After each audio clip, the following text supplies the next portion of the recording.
India TV YouTube channel को। और दिल्ली में आज सीएम अरविंद केजरीवाल ने द्वारका में ड्राइव इन वैक्सीनेशन सेंटर की शुरुआत की है। उन्होंने सेंटर का जायजा लिया और एक बार फिर वैक्सीन की कमी की बात कही। लॉकडाउन खुलने के मुद्दे पर केजरीवाल ने कहा कि दिल्ली में धीरे धीरे लॉकडाउन खोला जाएगा। आज दिल्ली में यहाँ पे ड्राइव थ्रू वैक्सीनेशन सेंटर शुरू हुआ है। मैं उम्मीद करता हूँ कि इससे दिल्ली में लोगों को काफ़ी मदद मिलेगी। आने वाले टाइम में अगले कुछ दिनों के अंदर इसी किस्म के ड्राइव थ्रू सेंटर और भी बहुत सारे शुरू होने वाले हैं और लोगों को उससे काफ़ी मदद मिलेगी। बस दिक्कत वैक्सीन की सप्लाई की आ रही है। वैक्सीन की बहुत ज़्यादा कमी हो गई है।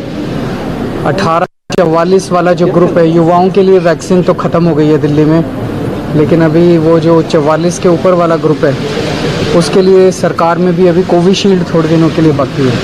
तो मैं उम्मीद करता हूँ केंद्र सरकार भी प्रयास जो कर रही है कि जल्दी से दिल्ली को ज़्यादा से ज़्यादा वैक्सीन मिलेगी, ताकि हम जो अब स्पीड कम हो गई है, सारे सेंटर बंद हो गए हैं। दिल्ली में नहीं, मैं देश भर में देख रहा था, देश भर में कई राज्यों के अंदर सेंटर बंद होते जा रहे हैं। ये तो ऐसा समय था जब हमें सेंटर बढ़ाने चाहिए थे और ज़्यादा से ज़्यादा सेंटर खुलने चाहिए थे, लेकिन देश भर में सेंटर बंद हो रहे हैं। ये अच्छी बात नहीं है। तो मैं उम्मीद करता हूँ कि जल्दी से जल्दी वॉर फुटिंग के ऊपर वैक्सीन की सप्लाई की जाएगी ताकि वैक्सीन। तो आपने कहा था कि जून के महीने में 8 लाख डोज देने की बात है, क्या उससे ज़्यादा और मांग की गई है या फिर केंद्र सरकार देने के लिए तैयार नहीं? हमने तो लिखा हुआ है कि हमें कम से कम 80 लाख वैक्सीन पर मंथ चाहिए दिल्ली को। तो वो तो हमने लेटर लिखा भी हुआ है और कई बार उसको रिपीट भी किया हुआ है। मैंने खुद ने प्रधानमंत्री जी को लिखा है, मनीष जी ने MHA को लिखा है, तो कई बार लिखा है, लेकिन अभी तक वैक्सीन की कमी तो है ही। सर, और केवल लॉकडाउन खोलने की बात चल रही है तो अजीब सा नहीं लगेगा कि एक तरफ वैक्सीनेशन बंद होगा, दूसरी तरफ लॉकडाउन खुलने की बातें शुरू हो जाएंगी? लॉकडाउन को इंडेफिनेटली तो नहीं बढ़ाया जा सकता और लोगों की इकोनॉमिक एक्टिविटी ख़त्म हो रही है, लोगों के काम धंधे बंद हो रहे हैं। तो कितना लॉकडाउन खोलेंगे, कैसे खोलेंगे देखेंगे, लेकिन इसको अगर वैक्सीनेशन से अगर जोड़ दिया जाए तो वैक्सीनेशन में तो अभी पता नहीं कितने दिन लगेंगे।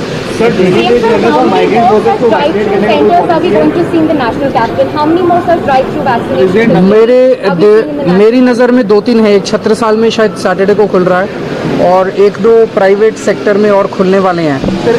लेकिन सबसे बड़ी दिक्कत ड्राइव थ्रू सेंटर्स तो हम जितने मर्जी आप कहेंगे हर एरिया में खोल देंगे। दिक्कत वैक्सीन की है ना, वैक्सीन होगी तभी तो वैक्सीनेशन सेंटर खुलेंगे। सर, ये private drive through vaccination centre are you planning to start any government Chhatrasal में खुल रहा है, शायद सैटरडे को खुल रहा है। तो यहाँ पर क्या फ्री होगा सर, या वैक्सीनेशन या पेमेंट देना पड़ेगा यहाँ पे?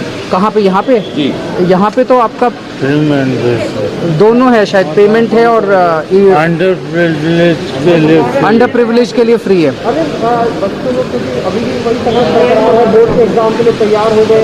हम तो देखिए अभी इंटरनेशनली मॉडर्ना और फाइजर दोनों ने बोला है कि उनकी वैक्सीन्स के ट्रायल हो चुके हैं और उनकी वैक्सीन्स जो हैं वो बच्चों के लिए सूटेबल है। तो अभी तक लेकिन इन दोनों वैक्सीन्स को हमारे देश में इस्तेमाल करने की इजाज़त नहीं मिली है। मैं समझता हूं कि केंद्र सरकार को इसमें अब देरी नहीं करनी चाहिए और जितनी भी इंटरनेशनली अवेलेबल वैक्सीन्स हैं सबको हमारे देश के अंदर इस्तेमाल करने की इजाज़त हो और ख़ास तौर से बच्चों के लिए जो सूटेबल वैक्सीन्स मिल रही हैं। मॉडर्ना का आज ही अखबारों में आया और फाइजर का थोड़े दिन पहले आया था कि दोनों सूटेबल हैं। ज़्यादा से ज़्यादा मात्रा में इन वैक्सीन्स को प्रोक्योर करके हमारे बच्चों को लगाई। क्या कहना है सर? जवाब आपको आया क्या? पिछली बार आपने बताया था कि स्पुतनिक को उनसे बातचीत चल रही है। कल भी उनके लोगों की, हमारे अधिकारियों के मीटिंग हुई है, स्पुतनिक वालों की बातचीत चल रही है कि कितनी देंगे वो, लेकिन कितनी देंगे इसके ऊपर बातचीत चल रही है। क्या चीज़ है, कितने केस हो गए हैं दवाई की? 620 के करीब केसेस दिल्ली में हो गए हैं, लेकिन दवाई नहीं मिल रही है। परसों भी 400 के करीब वो मिले थे डोज, कल भी 400 मिले थे, जबकि एक दिन में एक पेशेंट को 6 के करीब इंजेक्शन लगाने होते हैं। तो अगर 600 पेशेंट्स हैं तो हमें 3500 इंजेक्शन डेली चाहिए, लेकिन हमें मिल रहे हैं केवल 400 इंजेक्शन। तो उस वजह से उसके इलाज में काफ़ी दिक्कत आ रही है।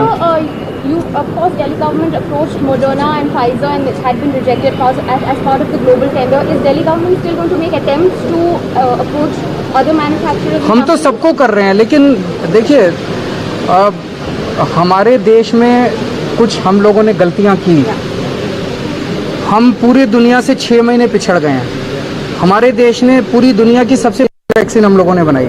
हमारी जो कोवैक्सीन बनी, कोविशील्ड बनी, लेकिन समय पे हम लोगों ने प्लानिंग ना करके उसकी प्रोडक्शन को रैंप अप नहीं किया। हमने उसके डिस्ट्रीब्यूशन का और उसके मास वैक्सीनेशन का प्लान नहीं बनाया जो दुनिया के दूसरे देशों ने बनाया। नमस्ते, मैं हूं मीनाक्षी जोशी। वीडियो और खबरों से अपडेट रहने के लिए India TV YouTube channel subscribe करें, बेल आइकन दबाना ना भूलें। जुड़े रहें इंडिया टीवी के साथ।